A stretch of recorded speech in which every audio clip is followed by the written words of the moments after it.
Wang Yi and Secretary Pompeo's joint press availability now starts. We will use simultaneous interpretation. Please put on your headset. Now the floor goes to State Councillor Wang. Good evening, friends from the press. Once again, big warm welcome to Secretary Pompeo to China. We've discussed China-U.S. relationship, the Korean Peninsula nuclear issue, and other important issues just now. It was a great conversation. We all believe that over the past 1 year, President Xi and President Trump, via meetings, telephone calls, and correspondence, maintained close communication and offered important strategic guidance to China-U.S. relationship. Right now, China-U.S. relationship has entered into a major stage. After more than 4 decades of growth, we are faced with both growing opportunities and challenges, but there are more common interests than differences and more dialogue and cooperation than competition. This fundamental has stayed unchanged. To make sure that this relationship grows on a sustained, steady and sound track is in line with the fundamental interests of the two peoples and also what the international community expects of us. We will make careful arrangement of high-level exchanges at the top and all the other levels, and also have the second round of dialogues of the 4 mechanisms this year to expand exchanges and cooperation on economy, mill-to-mill law enforcement, drugs, subnational cooperation, and people-to-people exchanges to firm up the public support for China-U.S. relationship. Not too long ago, economic teams had another round of consultation in Beijing, reaching some understanding and consensus. We believe the most important point is that both sides have to use constructive ways to settle our differences. We hope the U.S. will meet the Chinese halfway to use a win-win instead of a lose-lose approach and use a plus instead of minuses to find appropriate solutions to the problems we face. And we hope that the U.S. will refrain from making any unilateral, non-constructive means or to create further obstacles for our further cooperation. In the course of our discussion, I reaffirmed to the Secretary our principled position on Taiwan, expressed our grave concerns over some of the recent U.S. practices on this, and urging the U.S. side to abide by the One China principle and the 3 Sino-U.S. joint communiques, stop official exchanges and all military links with Taiwan, appropriately handle Taiwan-related issues with caution so that the bigger picture of our relationship will not suffer unnecessary disruptions. Secretary Pompeo gave us an update on the Singapore summit. This is a successful and historic meeting, and the significance lies in that it has reincorporated the peninsula issue back to the track of peaceful solution via dialogues. This is a good beginning, and we are greatly appreciative of the courage and vision demonstrated by the leaders of U.S. and the DPRK. This is a good beginning, but of course it is impossible to solve this issue overnight.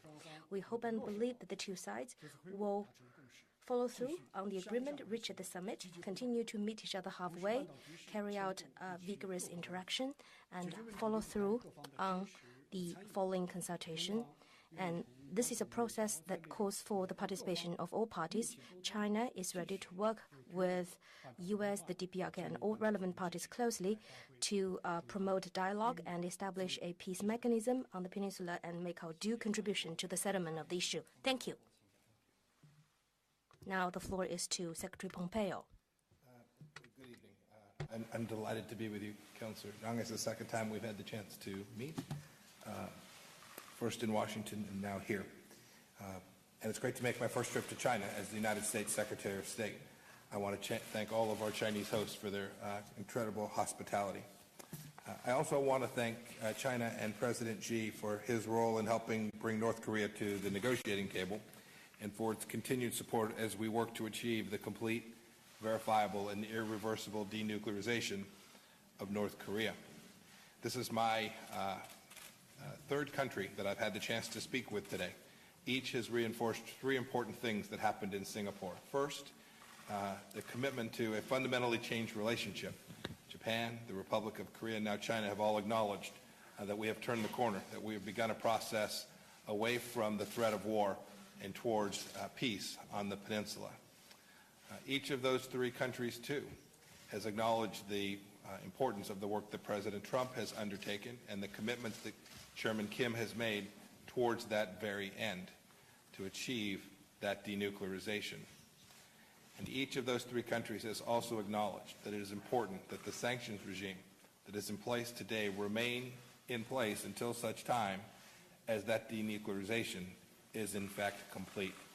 There has been unanimity in that set of objectives, and I'm heartened by that following the Singapore summit. The United States wants a very constructive relationship with China. That means we have to make concrete progress on our top priorities.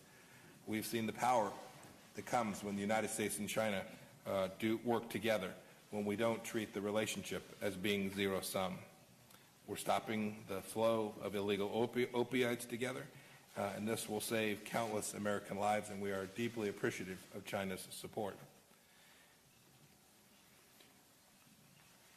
We discussed trade today.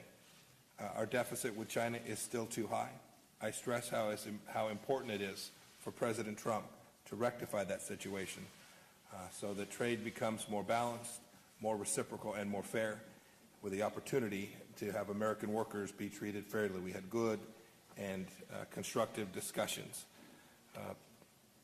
We also need to make some progress between our two countries on security. As Councilor Young mentioned, I reaffirmed our concern with respect to China's efforts to build and militarize outposts in the South China Sea, endangering the free flow of trade and threaten the sovereignty of other nations and undermining regional stability.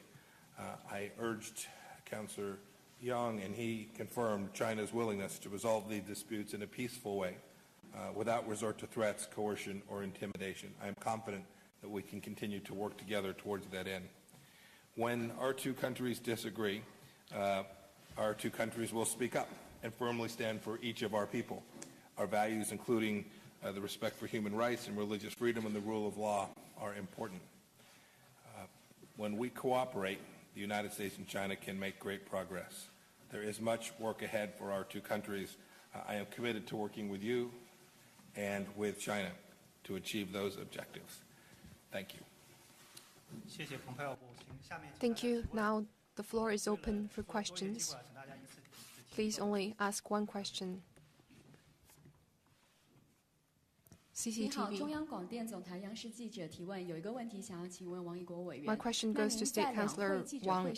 You said at the press conference during the two sessions that China and U.S. may have competition but don't have to be rivals and should strive to be partners. That was a clear message to the international community. What do you think the two sides should do to achieve that goal? China and the U.S. are two big countries. It's natural for there to be some competition, which is normal in international relations. What matters is how we approach competition, how we see competition. China's view is that competition with the U.S. should be benign and positive.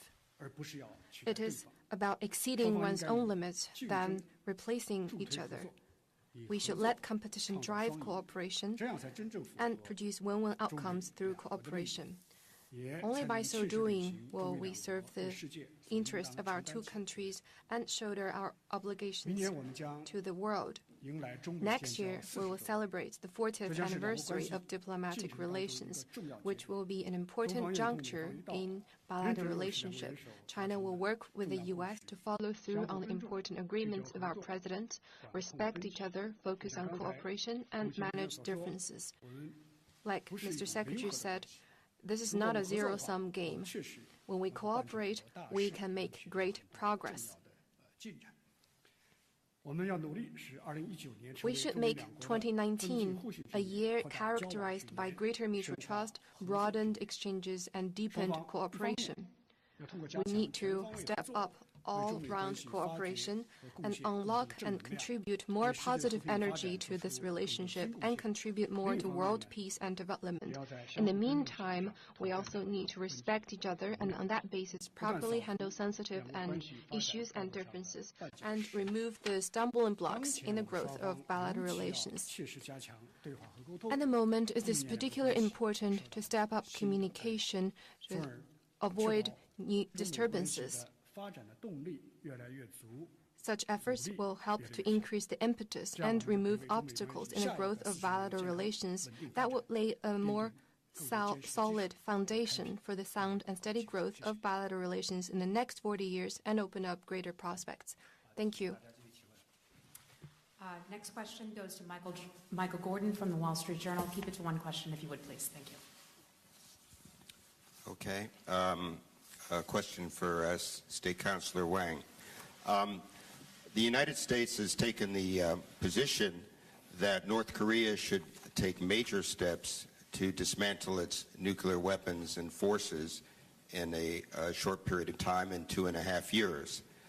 It also says, as you've just heard, that there should be no sanctions relief until these steps by North Korea have been taken. Will China support this approach?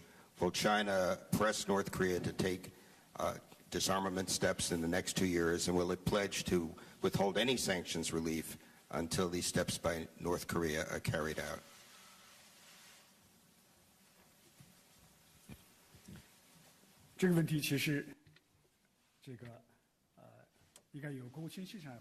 Actually, Mr. Secretary is in a better position to answer this question because he just had very in-depth and detailed communication with the DPRK side. About China's position, I believe that we all know it very clearly. That is a firm commitment to denuclearization.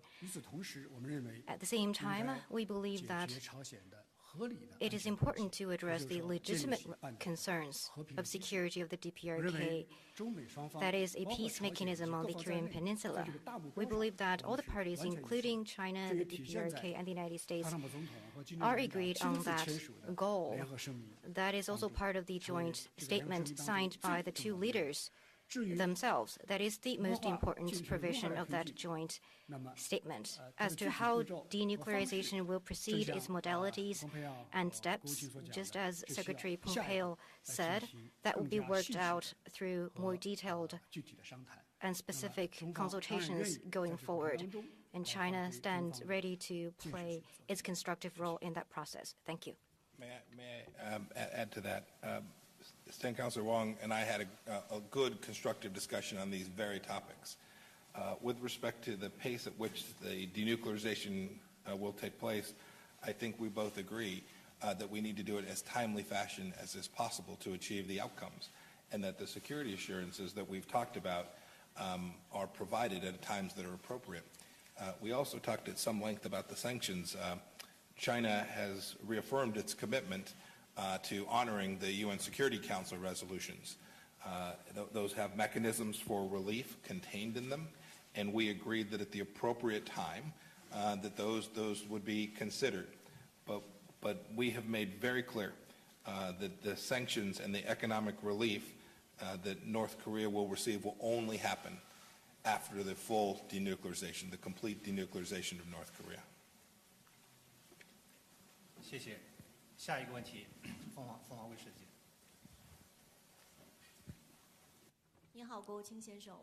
Mr. Secretary, I'm from the Next TV. You said that China and U.S. should have a results-oriented relationship. It's not a zero-sum relationship, and both sides should have success together.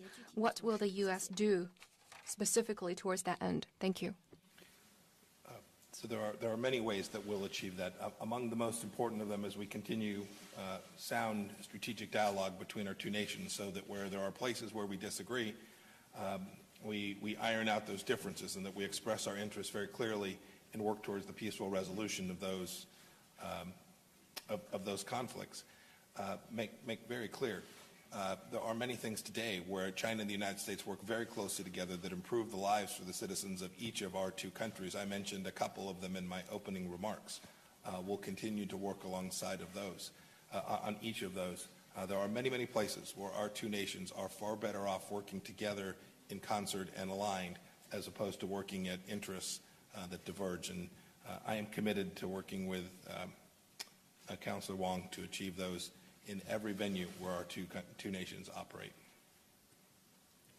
Our final question goes to Rich Hudson from Fox News.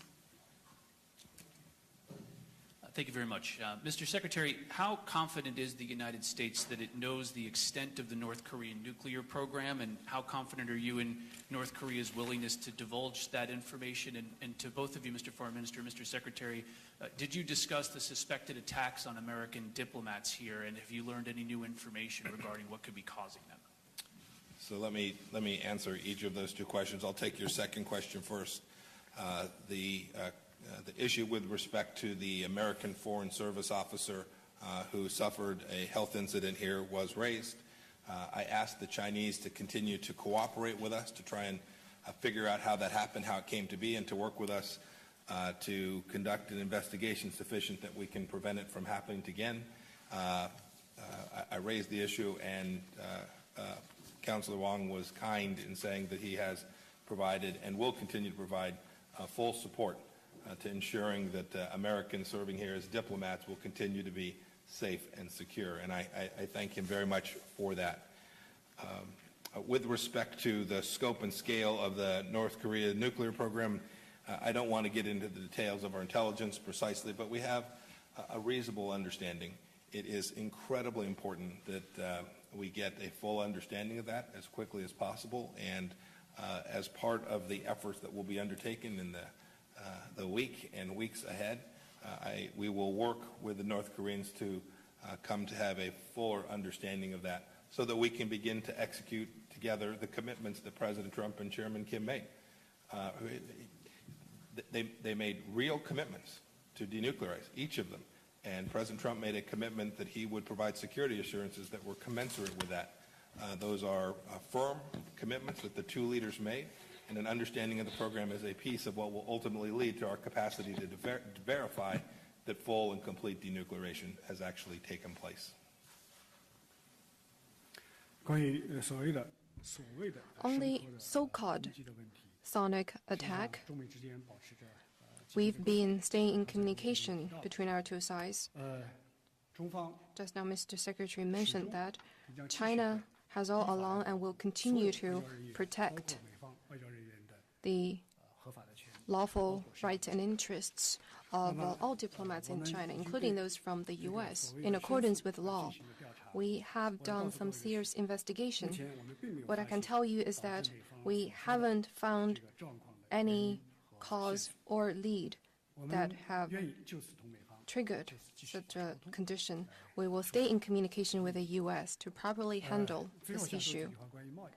And also on trade, Mr. Secretary mentioned trade. We have two options. One is cooperation and win-win outcomes. Second, confrontation and a lose-lose scenario. China opts for the first one and has made such a decision. We hope the U.S. will also make a wise choice, and China, on its part, is prepared on all fronts. Thank you. Thank you all.